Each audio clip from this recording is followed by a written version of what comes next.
우리가 이제 각에 대해서 한번 다뤄봅시다. 각이라는 거는 우리가 30도라든지 45도라든지 720도라든지 1440도라든지 마이너스 240도라든지 이러한 각들을 표현할 수 있어. 우리가 이러한 각을 일반 각으로 나타낼 건데 각의 기초부터 잡아봅시다. 어떤 선을 기준으로 각을 내가 이만큼 표현하면은 이만큼이면 되겠죠. 근데 내가 조금 더 위로 표현하면 각이 조금 더 커질 거고 조금 더 커지게 하면 조금 더 커질 거야. 그래서 우리가 이런 식으로 움직이는 선이 있는데 우리가 이런 움직이는 선을 우리가 동경이라 하고요. 움직이는 선에 맞춰서 각을 정해주는 선이 있을 거예요. 기초적인 선. 그 선을 우리가 시초선이라고 합니다. 그래서 우리가 이런 시초선을 가지고 동경을 그렸을 때 나타나는 각이 있는데 예를 들어서 우리가 여기서부터 여기까지의 각을 우리가 60도라고 합시다. 하지만은 이 동경이 60도를 나타내기도 하지만 여기서 내가 한 바퀴를 돌고 요렇게 오면 어떻게 돼요? 360도를 돌고 난 다음에 그다음 60도를 도우게 되면 실질적으로 파란색이든 빨간색이든 같은 각이 될 거야. 또 반대로 음의 방향 밑으로도 내가 여기서부터 쑥 해서 이렇게 가면 어떻게 돼? 한 바퀴는 돌긴 도는데 60도를 덜 돌았죠. 즉 마이너스 360도를 돌긴 도는데 덜 돌았어. 얼마만큼? 60도만큼 덜 돌았단 말이야. 그럼 얘는 얼마야? 마이너스 300도가 되겠죠.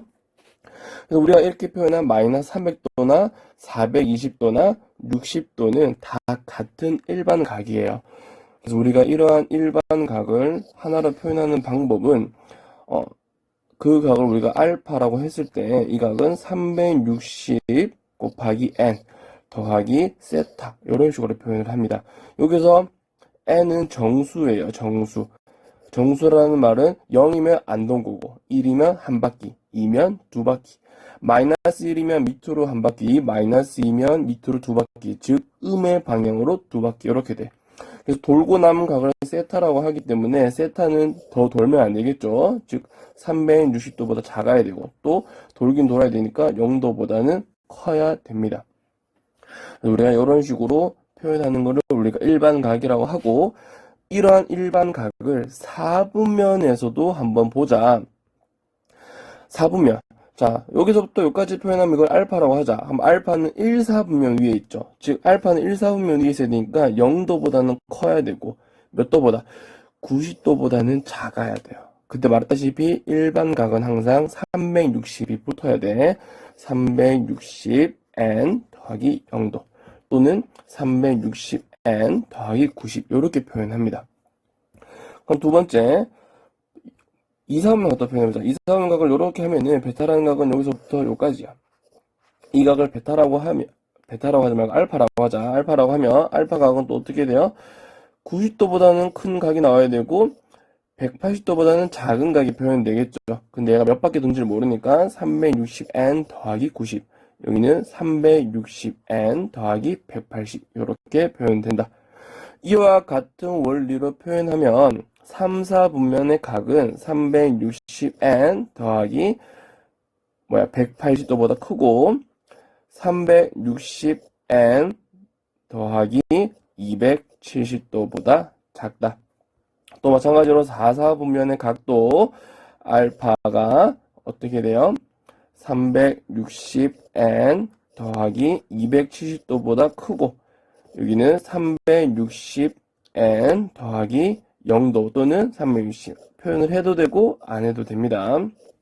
보다 작다가 된다. 그래서 이런 식으로 일반 각을 다룰 수가 있습니다.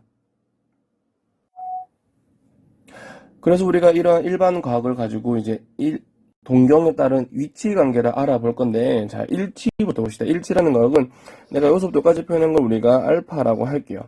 근데 자 베타라고 할게요. 자 근데 여기서 내가 알파도 표현할 건데 알파는 이렇게 한 바퀴 돌고 왔어. 한 바퀴. 알파라는 각. 그러면 알파랑 베타는 결국에는 한 바퀴 차이가 나는 거지. 일치라는 말은 한 바퀴 차이가 나기 때문에 두 동경을 뺐을 때 큰 걸 작은 걸 뺐을 때는 무조건 어떻게 돼? 한 바퀴 또는 두 바퀴 될 수 있단 말이야.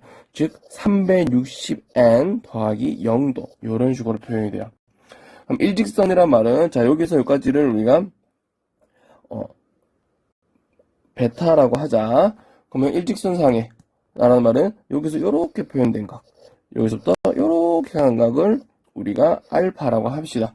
그럼 결국 알파랑 베타는 어떻게 돼요? 180도 차이 나는 거죠. 그래서 알파랑 베타가 180도가 차이가 난다. 차이가.